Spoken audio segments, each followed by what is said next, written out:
Mesdames, Messieurs, ces images qui nous proviennent ces dernières 24 heures de la Libye représentent une atrocité extraordinaire.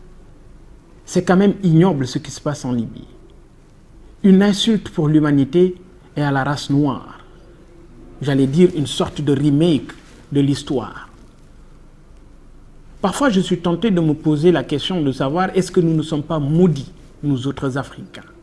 La question se pose avec acuité. L'Afrique a toujours été dévalorisée, déshonorée par ses propres fils. Rappelez-vous, la traite négrière, c'est des Africains qui vendaient leurs semblables aux Occidentaux pour fructifier le fameux commerce triangulaire. Donc, aujourd'hui, avec ces images de vente aux enchères de jeunes migrants africains, l'on est tenté de se demander est-ce que nous ne sommes pas en train de vendanger notre continent? Si les Rohingyas représentent la communauté la plus persécutée du monde, l'Afrique, elle, s'érige comme continent des paradoxes, avec le sous-sol le plus riche de la planète. Un tiers des ressources minières de ce monde sont enfouies dans le sous-sol africain. Et curieusement, l'indice de développement humain le plus bas, c'est également en Afrique. Quel paradoxe! On pille nos richesses minières avec la complicité de nos dirigeants. Et là où il y a de rares hommes intègres, on y installe une guerre civile afin d'exploiter clandestinement les ressources minières. C'est quand même lâche. Qui sont les coupables de ces crimes crapuleux? Ils pillent nos ressources minières et comme si cela ne suffisait pas, on vend aux enchères notre richesse, la seule richesse qui nous reste jusqu'ici, notre jeunesse, cette rare et chère jeunesse. Sur le milliard d'individus qui peuplent notre continent, 600 millions sont des jeunes. C'est de l'or. Nous représentons de l'or. Parce qu'au même moment, l'Europe est en train de s'inquiéter du vieillissement de sa population. Cette richesse africaine, constituée par sa jeunesse, est aujourd'hui encombrante et une certaine élite impérialiste a décidé de s'en débarrasser.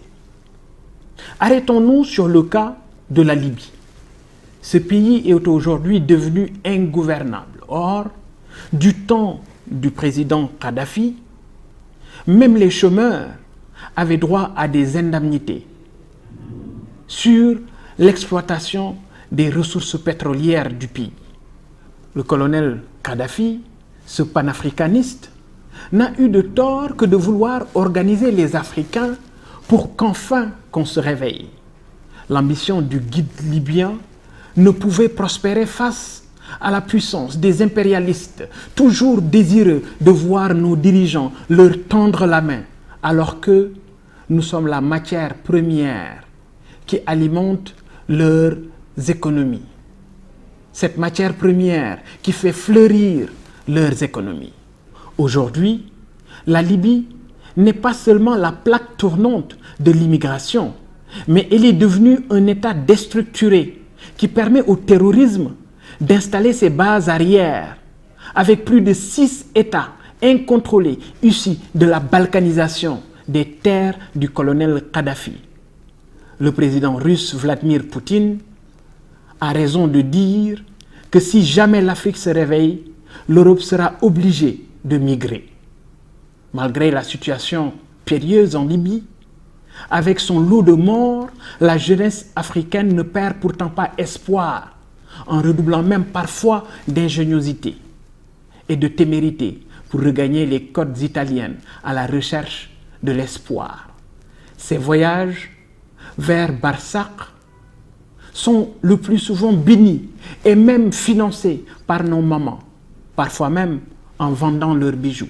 Mairie, nous avons financé voyage boy parce que nous avons ben espoir.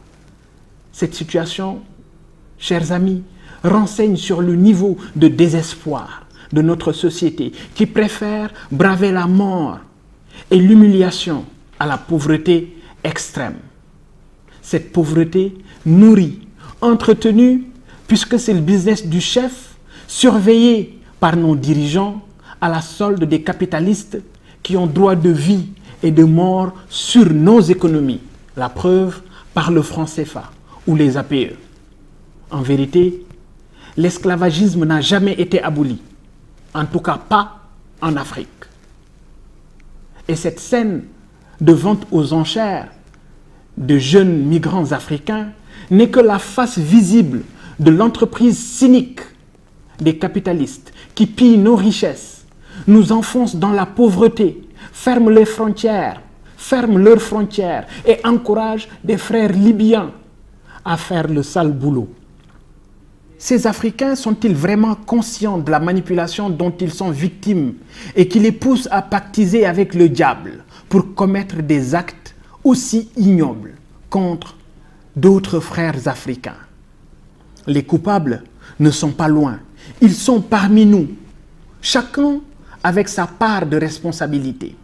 Des héros comme Sankara, Lumumba, Kwame Nkrumah et Kadhafi se sont battus jusqu'au dernier souffle pour nous éviter pareille humiliation. Mais hélas, nous avons préféré nous allier avec le diable pour les guillotiner, pour les traîner dans la boue, pour les traiter de tous les noms d'oiseaux.